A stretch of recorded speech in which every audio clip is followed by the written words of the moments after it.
जब जेल के अंदर एक तो नशा पत्ती का कुछ चीज नहीं जा सकता, एक माचिस का तीली नहीं जा सकता, तो वहाँ रस्सी कैसे जा सकता? एक आत्महत्या नहीं है, ये मर्डर है। मारपीट हुआ गया है, उनके फेस में, उनके बॉडी में बहुत से निशान पाए गए हुए। तो कपड़ा छीन लेते थे, उसका खाना छीन लेते थे, उसका कपड़ा जो गरम गरम हम लेके दिए तो पूरा कपड़ा छीन लिए।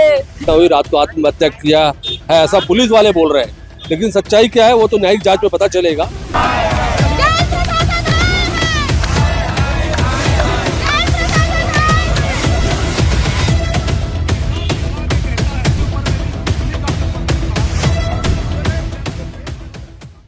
इस समय मैं मौजूद हूँ राजधानी रायपुर के सेंट्रल जेल के बाहर, जो हमेशा विवादों में बना रहता है और एक और बार विवाद सामने आया है। दरअसल पिछले 3 महीने से पॉस्को एक्ट में सजा काट रहे सुनील महानंद की कथित रूप से यहाँ पे आत्महत्या कर लिया है। सुनील महानंद ने कथित रूप से, अब इसे लेकर विवाद खड़ा हो गया। परिजन जो है वो यहाँ पे मौजूद है, उनसे बात करने की कोशिश करते हैं।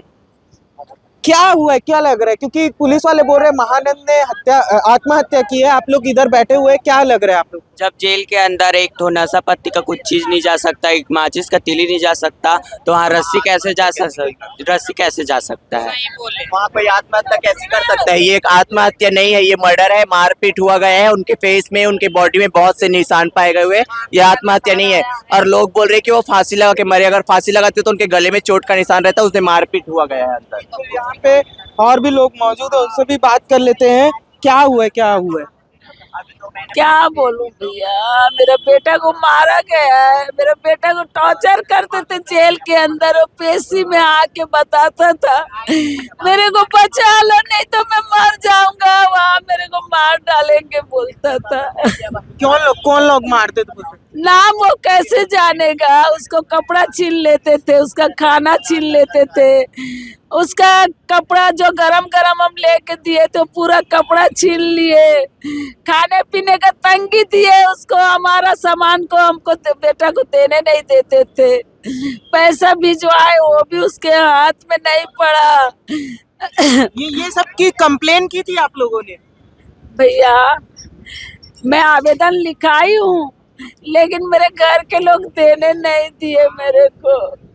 मेरे घर के लोग मेरे को आवेदन देने नहीं दिए। मैं बेटा के लिए आवेदन, मैं उसके जान बच जाता, मैं अगर आवेदन देती तो मेरा बेटा बच जाता। जी बिल्कुल, यहाँ देख सकते हैं कि एक माँ जो है वो रो रही है। उनका कहना है कि मैं आवेदन दे दी होती तो मेरा बेटा बच जाता। लगातार जो ये सेंट्रल जेल है ये विवादों में बना हुआ है। कभी राजा बेजड़ का यहाँ से बॉडी बिल्डिंग करते हुए वीडियो सामने आता है, तो कभी कांग्रेस का एक युवा नेता होता है उसकी हत्या हो जाती है। और अब कथित रूप से कहा जा रहा है, कथित है, ये प्रशासन कह रहा है कि आत्महत्या किया, लेकिन सवाल भी वाजिब है कि जेल के अंदर रस्सी कहाँ से पहुंच रही है।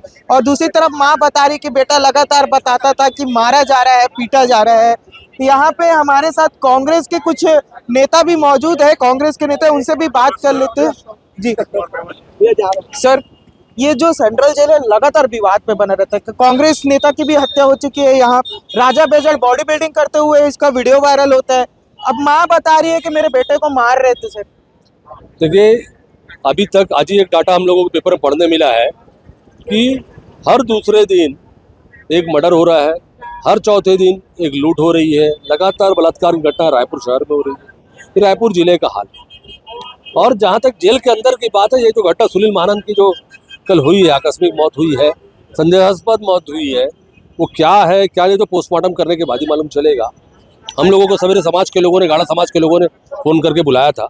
उन्होंने बताया, मोहल्ले वाले फ़ोन किए थे कि यहाँ पर एक घटना हुई, रात को आत्महत्या किया है ऐसा पुलिस वाले बोल रहे हैं, लेकिन सच्चाई क्या है वो तो न्यायिक जाँच में पता चलेगा।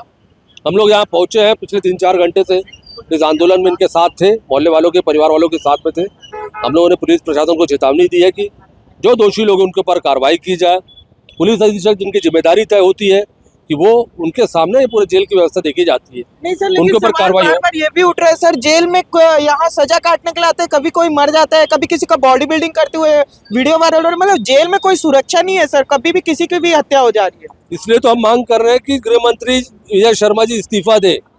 गृह मंत्री जी की स्थिति ये है कि वो राजनीति में ज्यादा व्यस्त है, वो उद्योगपति के लिए जमीन खाली कराने में व्यस्त है, उनको अपने अंडर में जो व्यवस्थाएं हैं जेल के अंदर की, सड़क की, शहर की, कानून व्यवस्था, उसकी समीक्षा करना चाहिए कि वो अडानी और अंबानी के लिए और जिंदल के लिए जो जमीनें खाली करने जा रहे हैं उस पर कम से कम अपने आप को नियंत्रित करें और व्यवस्था बनाएं ताकि यहाँ पर जेल के अंदर भी लोग सुरक्षित रह सकें और शहर में भी लोग सुरक्षित रह सकें। जी बिल्कुल सर। तो आप देख सकते हैं कि इस समय मैं मौजूद हूँ, मैं बार बार बोल रहा हूँ, मैं मौजूद हूँ सेंट्रल जेल के बाहर और लगातार ये यहाँ परिजन भी मौजूद है। सुनील महानंद के जो पहचान के लोग हैं वो मौजूद है। उनका कहना है और उनका वाजिब सवाल है कि रस्सी कहाँ से अंदर पहुँच सकती है। और माँ एक तरफ गुहार लगा रही है, चीख रही है, रो रही है। उसका कहना है कि मेरा बेटा खुद बताता था कि मुझे मारा जा रहा है। सेंट्रल जेल से लगातार तस्वीरें सामने आ चुकी, वीडियो सामने आ चुकी है बॉडी बिल्डिंग करते हुए, और हत्याएं पहले भी हो चुकी है। तो सेंट्रल जेल जो है वो रायपुर का सबसे बड़ा सवाल ये है कि क्या सेफ है, और क्योंकि यहाँ लोग सजा काटने आते हैं लेकिन वो कुछ और जाता है। बाकी खबरों के लिए बने रहे हमारे साथ, जनधारा 24/7।